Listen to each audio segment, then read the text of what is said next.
மதுரை பலகானத்தம் ஆண்டாள்புரம் வசந்தநகர் அருள்மிகு ஸ்ரீ பட்டாணி சொக்க ராவுத்தராய ஐயனார் கோவில் ஆடி அமாவாசை அன்னதானத்தை முன்னிட்டு உயர் திரு தெய்வ திரு சுவாமிநாதன் மீனாட்சி அவர்களின் குடும்பத்தாருக்கும் கோவில் சார்பாகவும் கோவில் பூசாரி ட்ரஸ்டி சார்பாகவும் மனமார்ந்த நன்றியை தெரிவித்துக் கொள்கிறேன்.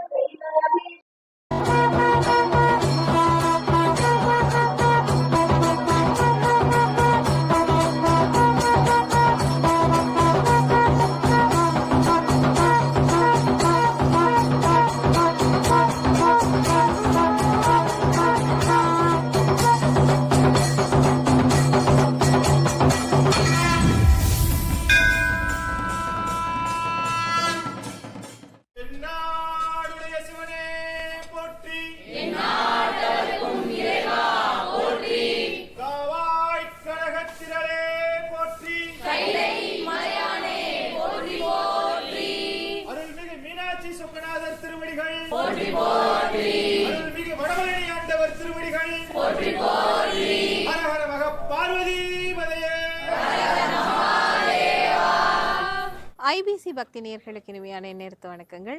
இன்றைய நாள் பொழுதுல சிவராத்திரியில முக்கியமா இந்த பூதகண வாத்தியங்கள் எல்லாம் வாசிப்பாங்க. குறிப்பா இந்த பூதகண வாத்தியம்னா என்ன அப்படிங்கறது நிறைய கேள்விகள் இருக்கு. நம்மோடு ஏற்கனவே நிறைய ஸ்பிரிச்சுவலா நிறைய விஷயங்களை பேசின ருத்ரமாயன் ஐயா அவர்கள் இருக்கார். அவருக்கு ஒரு வணக்கத்தை சொல்லலாம். ஐயா வணக்கம். வணக்கம். குறிப்பாவே பூதகண வாத்தியம் அப்படின்ற பேர் வந்ததுக்கு என்ன காரணங்க ஐயா? பூதகண வாத்தியம் என்பது பூதகணங்களால் கைலாயத்தில் வாசிக்கப்பட்டது சுவாமிக்கு.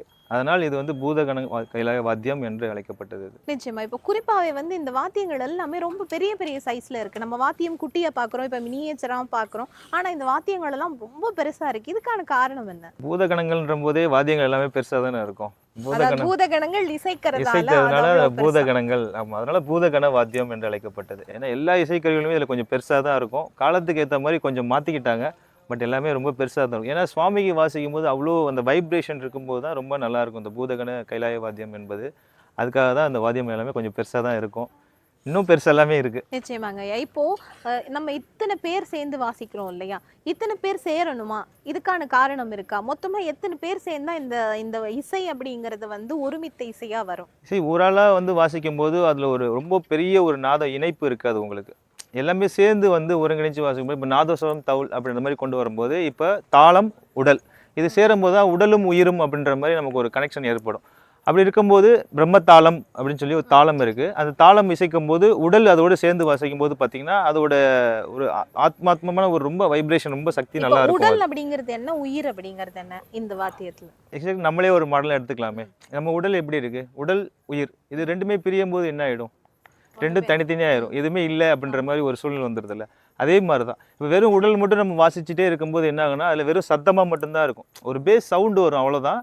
அது சத்தமாக மட்டும்தான் இருக்கும். ஆனால் அதை நம்ம ரசித்து கேட்கணும். அது ஒரு ஒரு எல்லா இசைகளும் சேர்ந்து வரும்போது தான் அது ஒரு கலவையாக கேட்கும்போது ரொம்ப நல்லா இருக்கும். அது அப்போ அந்த நாதம் சேரும்போது பார்த்தீங்கன்னா இது எக்காலம் சொல்லுவாங்க. எக்காலம் சேர்ந்து அதுக்கப்புறம் பிரம்மத்தாளம் உடல் எல்லாமே சேரும்போது பார்த்தீங்கன்னா அது கேட்கும்போதே ரொம்ப ஆனந்தமாக இருக்கும். அது இப்ப இந்த பிரம்மதாளம் அப்படிங்கிறது எப்படி இருக்குங்க, அதை பத்தி சொல்லுங்க. பிரம்மதாளம்ன்றது இது தாளங்கள் இந்த மாதிரி இருக்கும். இது வெங்கலத்தால் உருவாக்கப்பட்டது. இப்போ கோயில் மணி எல்லாம் செய்யறாங்கல்ல, அதுல செய்யப்பட்டது. இது தாளம் பாத்தீங்கன்னா இப்போ கோயில் மணியில ஒரு சவுண்ட் பார்த்துறீங்களா, அதான் அந்த ஓசை.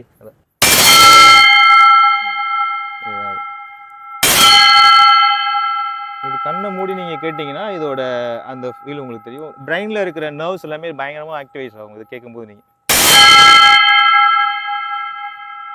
இதுதான் பிரம்மதாளத்தோடைய மகிமை. ஒவ்வொரு இசைக்கருவி தனியே வாசிக்கும் போது அதனுடைய தன்மை அப்படிங்கிறது எப்படி இருக்கும், அது என்ன மாதிரியான உணர்வை ஏற்படுத்தும்? தாளம் நம்ம வாசிச்சு காட்டுவீங்க. தாளம்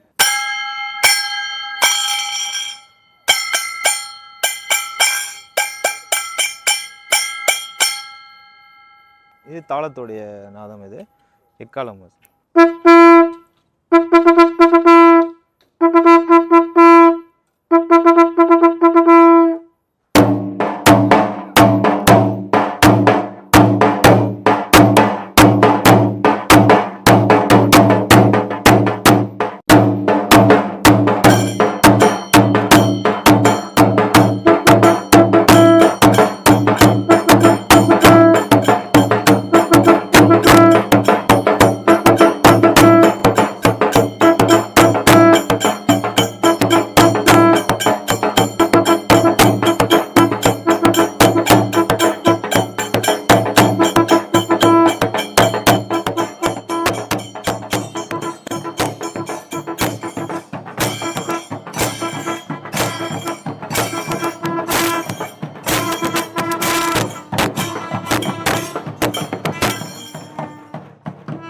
இப்போ வந்து பிரம்மத்தாளம் பிரம்மத்தாளத்தை பத்தி